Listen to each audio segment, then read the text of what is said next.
મહાનગરપાલિકા વિસ્તારમાં આવેલ સરથાણા, સીમાડા, શામધામ, વાલક અને લસકાણા સહિતના વિસ્તારોમાં રહેણાંક વિસ્તારને ઔદ્યોગિક હબમાં ફેરવી દેવાના આક્ષેપ સાથે તાત્કાલિક કાર્યવાહી કરવાની માંગ ઉઠી છે।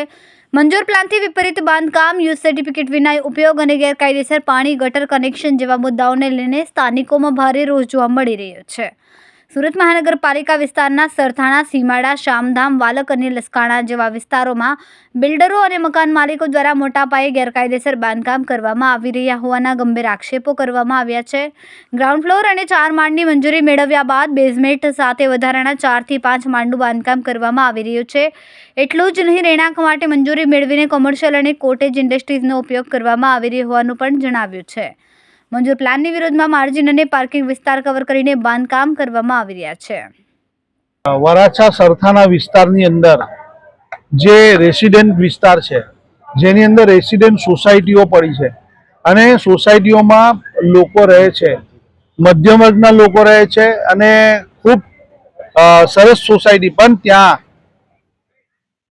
જે સોસાયટીની બાજુમાં કોટેજ સોસાયટીઓની પરમિશન, જે પરમિશન જ નહીં હોવી જોઈએ અને તે પણ એકદમ ગેરકાયદેસર, જે ડીએલઆરના નિયમ મુજબ એના માર્જિન છોડવામાં આવતા હોય છે, એની જે વ્યવસ્થા કરવાની એ જરા પણ નથી અને આંખ બંધ કરીને ભારતીય જનતા પાર્ટીના નેતાઓના મળતિયા દ્વારા આ કોટેજ ઇન્ડસ્ટ્રી પ્લોટ આખું બનાવવામાં આવી રહેલું છે, જેના લીધે ત્યાંની સોસાયટીના લોકો ખૂબ જ રજૂઆતો કરી કોર્પોરેશનને, સરકારને, પણ તેઓની કોઈ પણ વાત નહીં સંભળાતા આજે સુરત શહેર કોંગ્રેસ સમિતિએ ત્યાં ધરનાનો કાર્યક્રમ રાખ્યો હતો।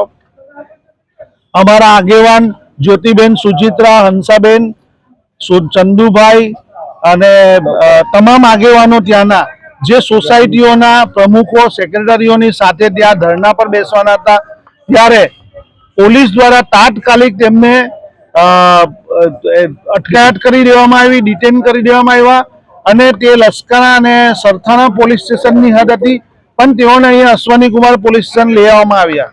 તો આ એક લોકતંત્રની અંદર જો સાચો વિરોધ કરવો હોય તો પણ નહીં વિરોધ કરવા દેવાનો, સાચી વાત કરવી હોય, સાચી રજૂઆત કરવી હોય, લખાણમાં કરવું હોય તો પણ નહીં કરવાનું અને બધાને ભેગા થઈને મિટિંગ કરવી હોય, ધરણા કરવી હોય તો પણ નહીં કરવા દેવાનું।